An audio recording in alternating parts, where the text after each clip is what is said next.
वो प्रेत उसके साथ गलत कार्य करता था, साथ साथ में उसको मारने का हर संभव प्रयास करता था। उसने उसको मारने के लिए छत से गिराने की कोशिश की, उसका एक्सीडेंट कराने की कोशिश की, यहाँ तक कि उसका गला दबाने की कोशिश की।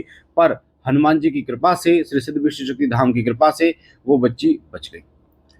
नमस्कार, ओम नमः शिवाय, जय श्री राम, हर हर महादेव। आज की जो वीडियो है वो एक ऐसे बच्ची के ऊपर है जिसके ऊपर तंत्र किया गया, और इतना भयानक तंत्र उसके ऊपर किया गया, इतनी परेशान वो बच्ची हो गई थी कि वो जगह जगह ठोकर खाने के बाद भी उसको कहीं भी रिलीफ नहीं मिला। आज उसकी कहानी मैं आपको बताने जा रहा हूँ। इस कहानी से आपको ये समझ में आएगा कि जो तांत्रिक होते हैं वो किसी के सगे नहीं होते, और तांत्रिक तंत्र क्यों करते हैं, किस लिए करते हैं, और क्या कारण रहे हैं। क्योंकि बहुत सारे बच्चे जो श्री सिद्ध विष्णु शक्ति धाम में आते हैं और जिनके ऊपर तंत्र होता है, वो बार बार ये पूछते हैं कि गुरुजी हमने किसी का कुछ नहीं बिगाड़ा, हमारे ऊपर आखिर क्यों तंत्र किया गया। तो ये जो क्यों शब्द है, क्यों तंत्र किया गया, इसके बारे में आपको पता चलेगा इस बहन की कहानी के बाद। तो वीडियो को लास्ट तक सुनना बेटा, एक चीज़ बारीकी से सुनना, ताकि आपको बेहतर तरीके से ये चीज़ समझ में आए। हम जितनी भी जानकारियां लेके आते हैं वो सब प्रैक्टिकल होती है, लोगों पर आधारित होती है।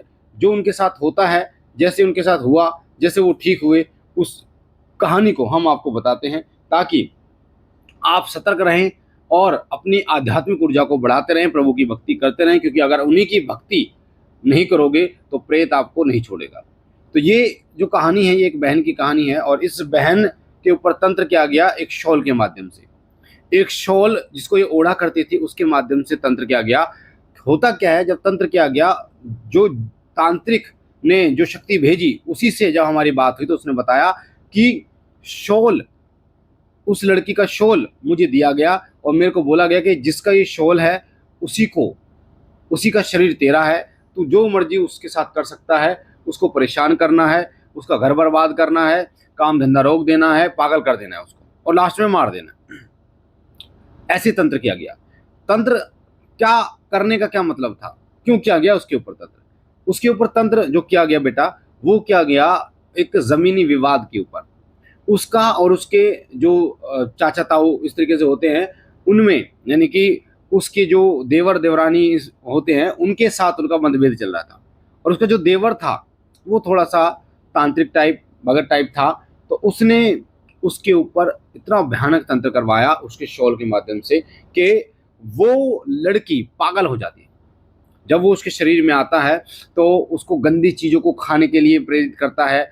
साथ साथ में बीच चौराहे पे कई बार तो उसने उसके वस्त्र निकालने की कोशिश की है, उसको बदनाम करने की कोशिश की है, बहुत गंदी तरीके से।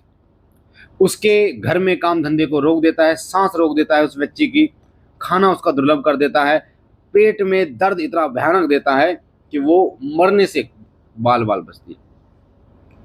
उसने अपनी कहानी में बताया कि जब हमें पता नहीं था श्री सिद्ध विष्णु शक्ति धाम के बारे में, और जब वो परेशान हो गई थी परेशान होने के बाद वो एक व्यक्ति के पास गई। वो मुसलमान था वो मुस्लिम, पर बाबा गोरक्षनाथ जी और माता काली को पूजता था, और कोई पीर को वो पूजता था। तो उसने जब देखा कि जो एक प्रेत है जो अघोर से है, और जो भेजा गया है शमशान के माध्यम से इसके ऊपर, उसने उस प्रेत को जब देखा तो उसकी आंखें चमक गई। उसको लगा कि ये जो प्रेत है वो बहुत ताकतवर है। वो लड़की गई थी खुद को ठीक करवाने के लिए, पर जब उस तांत्रिक ने, उस भगत ने उस प्रेत को देखा, क्योंकि जो पावरफुल था, तो उसने सोचा कि क्यों ना इस प्रेत को से कार्य लिया जाए। वो उस लड़की को ठीक करने की बजाय उस प्रेत पर उसकी नज़र थी, तो वो उससे पूछा लेना शुरू कर दिया। हालांकि वो प्रेत जो है वो पूछा नहीं देता था उसको, वो उससे चिढ़ने लगा, क्योंकि उसको उससे चिढ़ थी। घर पे वो फ़ोन करता था तब भी उसको बुलाता था, बुला के उसके बाद उससे पूछा लेने की कोशिश करता था, पर वो नहीं देता था। उसके बाद जब उसको लेके जाया गया, एक पीर की दरगाह पे लेके जाया गया, तो उसने कहा कि पीर की दरगाह पे इसको बांध देंगे, तो वो हाजिर ही नहीं हुआ। इतना चालाक था, वो हाजिर ही नहीं हुआ। उसके बाद उसके बंधन खुले। बंधन खुलने के बाद वो बच्ची, वैसे मैं आपको बता दूं, बाबा भोलेनाथ की बहुत बड़ी भक्त है और हनुमान जी महाराज की सेवा करती है। जो प्रेत था उसके जब हमने बंधन खोले, तो बंधन खोलने के बाद उसकी बुद्धि में थोड़ा विकास आया, उसमें अच्छाई और बुराई को जानने की क्षमता थोड़ी विकसित हुई। होता क्या है, जब तांत्रिक किसी शक्ति को भेजता है तो उसके सोचने समझने की जो शक्ति है, यानी मेमोरी, उसको खत्म कर देता है, बांध देता है। वो केवल बुरा ही सोच पाता है, अच्छा नहीं सोच पाता। चाहकर भी वो अच्छा नहीं सोच पाएगा। आप उसे बताने की कोशिश करेंगे फिर वो भूल जाएगा। तो उसको मैंने कई बार समझाया कि ये बच्ची है, तेरी है, बेटी है, ये इसको क्यों परेशान कर रहा है ये वो। तो वो कहता था ठीक है, रोता था कि मैं बुरे में भेजा गया हूँ, मैं इसको परेशान नहीं करना चाहता, पर मुझे भेजा ऐसे गया है, मैं क्या करूँ, मैं भूल जाता हूँ ये हो इस प्रकार से। उस लड़की की उसने कई बार मदद भी, ऐसे नहीं किया कि उसने मदद नहीं। जब उसके बंधन खुले तो उसी प्रेत ने, जो अन्य भी प्रेत थे, ऐसे नहीं था एक एक ही प्रेत था वो, और भी, क्योंकि जब तंत्र किया जाता है तो भीड़ की भीड़ भेजी जाती है। कई जो तांत्रिक होते हैं वो शमशान की बहुत सारी शक्तियां भेजते हैं। तो उसने बहुत हेल्प भी की उस बच्ची की, पर धीरे धीरे फिर वो दरबार से, क्योंकि दरबार से वो उसका घर दूर था, तो दरबार में वो नहीं आ पाती थी, और धीरे धीरे उसकी बुद्धि कई बार मलिन हो जाती थी। वो जप करती थी, जप के माध्यम से उसको आराम मिलता था। ऐसी हालत उसके घर की कर दी थी कि उसका काम धंधा बंद कर दिया था, उसके पति का काम धंधा बंद कर दिया था, उसके बच्चों को बिल्कुल जो पढ़ने में इतने अच्छे थे उनको बेकार कर दिया था।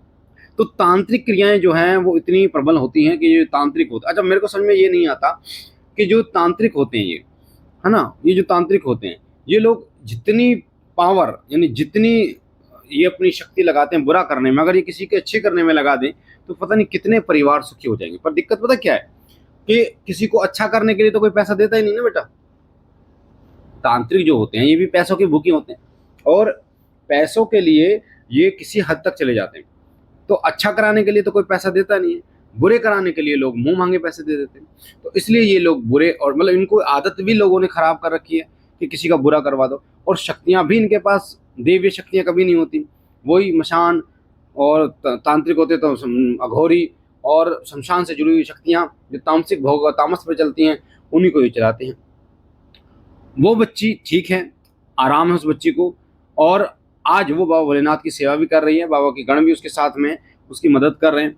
तो इस वीडियो को बनाने का मेन मकसद ये था, आपको ये पता चले कौन आपके ऊपर तंत्र करता है, किस कारण से आपके ऊपर तंत्र किया जाता है। कई बार तंत्र आपके ऊपर जमीन को विवाद को लेकर, पैसे को लेकर, कई बार आप अच्छा कमा रहे हैं तब लोग कर देते हैं, आपके ऊपर तंत्र कर देते हैं। कई लोग किसी खाने में मिला कर दे देते हैं। ये बहुत सारे केस ऐसे हुए हैं बेटा, जिसमें खाने में मिलाकर, और जो शमशान की भभूत होती है, शमशान की हड्डियां होती हैं, ठीक है, उनको दे दिया जाता है चूरा करके। तो वो जो शक्ति होती है जिसकी हड्डियां दी जा रही है, जो प्रेत था, वो फिर उसके शरीर पर हावी हो जाता है और उसको परेशान करता है। इसलिए मैं कहता हूँ कि कलयुग में हनुमान जी की पूजा सर्वोपरि है। बाबा भोलेनाथ की तरह ही है। हनुमान जी की पूजा माता बहनों को जरूर करनी चाहिए। कल का हमारा लाइव का जो टॉपिक था वो यही था, हनुमान जी की पूजा सबको करनी चाहिए, जरूर करनी चाहिए, क्योंकि हनुमान जी की पूजा जो व्यक्ति करेगा उसे कभी भी, कहते हैं ना, भूत पिशाच निकट नहीं आवे, महावीर जब नाम सुनावे। मासिक धर्म में आपको पूजा नहीं छोड़नी, चीज का ध्यान रखना है, टच नहीं करना चीजों को, पर हाँ जब अपना कंटिन्यू करना है। तो मुझे आशा है जानकारी आपको अच्छी लगी होगी। हर संडे दरबार लगता है, कल भी श्री सिद्धि विष्णु की धाम लगेगा। जो बच्चे धाम आना चाहते हैं, दरबार आना चाहते हैं, वो शहर से दरबार आ सकते हैं। और 25 तारीख को संकटनाशक हवन है। 25 जून को जो बच्चे संकटनाशक हवन में नाम लिखवाना चाहते हैं, तांत्रिकों से परेशान है, भूत प्रेत वाला से परेशान है, वो अपना नाम लिखवा सकते हैं। अगले महीने 10 तारीख को गुरु पूर्णिमा का महानोत्सव है। जो बच्चे दीक्षा लेना चाहते हैं वो बच्चे दीक्षा के लिए 10 जुलाई को आ सकते हैं। ओम नमः शिवाय, जय श्री राम, हर हर महादेव।